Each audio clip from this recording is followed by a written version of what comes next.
How to change your Gmail display name. Oh, change your sender name in Gmail. Okay, at first all you have to do, move up here and then click on settings icon.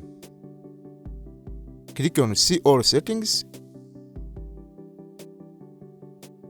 Up here click on account and input. Okay.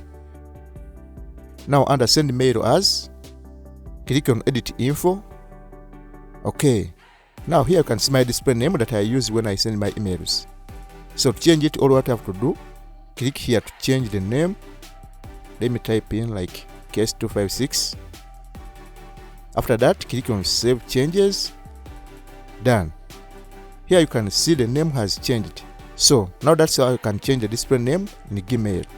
So if you found this video helpful, please don't forget to like, subscribe, and even click on notification bell so that you can be notified whenever we upload new videos on this channel. See you next time.